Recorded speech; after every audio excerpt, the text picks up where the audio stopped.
Assalamualaikum warahmatullahi wabarakatuh. Perkenalkan, nama saya Khairiyah. Saya merupakan mahasiswi dari UINSI Samarinda dari program pendidikan, bimbingan, dan konseling Islam. Pada kesempatan kali ini, saya ingin membahas mengenai apa sih pengaruh keturunan terhadap perkembangan. Jadi, pertumbuhan manusia adalah proses kompleks yang dipengaruhi oleh berbagai faktor. Salah satunya adalah faktor keturunan atau genetik. Genetika memainkan peran penting dalam menentukan sebagian besar aspek pertumbuhan fisik seseorang, seperti tinggi badan, berat badan, dan karakteristik fisik lainnya. Namun, pertumbuhan juga dipengaruhi oleh faktor-faktor lingkungan seperti nutrisi, gaya hidup, dan perawatan kesehatan. Dalam presentasi kali ini, saya ingin membahas bagaimana keturunan atau genetik memengaruhi pertumbuhan manusia. Menurut pandangan hereditas, gen yang diterima oleh individu dari orang tuanya yang merupakan karakteristik bawaan yang diwariskan atau genotip dapat memengaruhi ciri-ciri yang dapat diamati pada individu tersebut, yang disebut sebagai fenotip. Hereditas juga memiliki peran yang signifikan dalam pembentukan individu. Dalam konteks ini, hereditas mengacu pada semua karakteristik individu yang diwariskan oleh orang tua kepada anak, termasuk potensi fisik dan psikis yang dimiliki individu sejak konsepsi, saat ovum dan sperma bergabung, yang merupakan warisan melalui gen-gen. Dengan kata lain, hereditas adalah proses biologis di mana karakteristik individu ditransfer dari orang tua ke anaknya. Setiap organisme, termasuk manusia, memiliki sejumlah kromosom dalam setiap sel tubuhnya.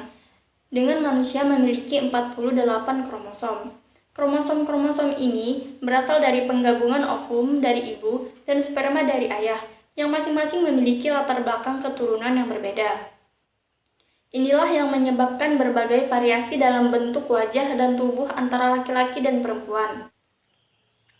Setiap kromosom mengandung sejumlah gen, dengan perkiraan bahwa setiap individu memiliki sekitar 12.000 pasang gen. Gen-gen ini berperan dalam menentukan ciri-ciri keturunan seperti warna rambut, mata, kulit, tinggi badan, bentuk hidung, dan lain sebagainya.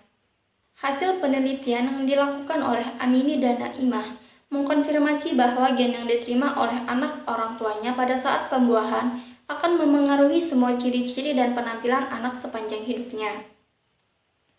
Orang tua mewariskan sifat struktural kepada anak-anak mereka, bukan perilaku yang dipelajari atau diperoleh melalui pengalaman seperti bakat, sifat keturunan, kecerdasan, dan juga kepribadian. Selanjutnya, terdapat beberapa prinsip hereditas sebagaimana yang disusun oleh Crow and Crow, yaitu yang pertama, prinsip reproduksi.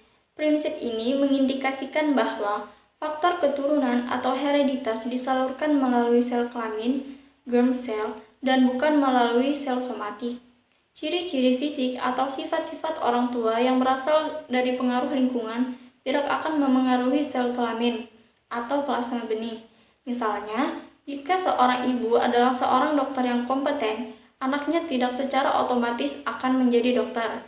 Anak tersebut harus belajar kedokteran terlebih dahulu. Selanjutnya adalah prinsip konformitas. Prinsip konformitas menyatakan bahwa setiap makhluk menurunkan golongan dan jenisnya sendiri.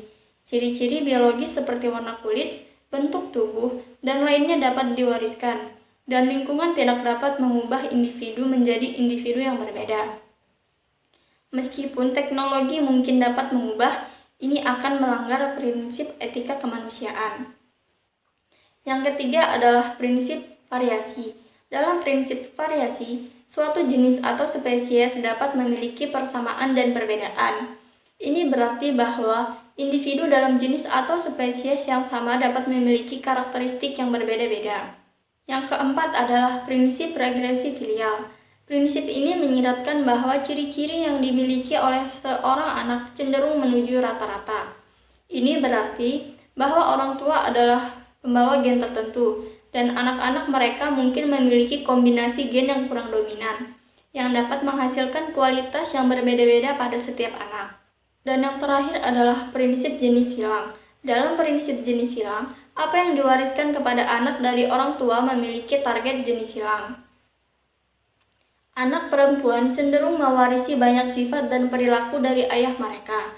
Sementara anak laki-laki akan cenderung mewarisi banyak sifat atau perilaku dari ibu mereka. Dalam bidang ilmu pendidikan, seseorang yang meyakini bahwa faktor keturunan memengaruhi perkembangan individu dikenal sebagai penganut aliran nativisme. Aliran ini pertama kali dikenalkan oleh Schopenhauer yang meyakini bahwa perkembangan individu sudah ditentukan sejak lahir oleh faktor-faktor bawaan. Aliran nativisme menolak pengaruh lingkungan dan pendidikan dalam perkembangan seseorang. Berdasarkan perspektif ini, faktor-faktor hereditas berikut dianggap memengaruhi perkembangan individu. Yang pertama adalah bakat. Setiap individu lahir dengan berbagai bakat yang menjadi bagian dari predisposisinya, seperti bakat dalam bidang musik, seni, agama, dan lainnya. Bakat-bakat ini diturunkan oleh orang tua dan nenek moyangnya. Yang kedua adalah sifat-sifat keturunan. Sifat-sifat yang diwariskan dari orang tua atau nenek moyang meliputi aspek fisik seperti bentuk tubuh, hidung, atau bahkan penyakit yang dapat diwariskan. Sifat-sifat ini juga mencakup aspek psikis seperti sifat pemarah, pemalas, kecemasan, kemampuan berbicara, kecerdasan, dan lainnya. Selanjutnya adalah inteligensi. Kemampuan intelektual individu diyakini diturunkan dari orang tuanya. Meskipun anak bisa diasuh oleh orang lain selama hidupnya, aliran nativisme percaya bahwa kecerdasan anak tetap dipengaruhi oleh faktor genetik.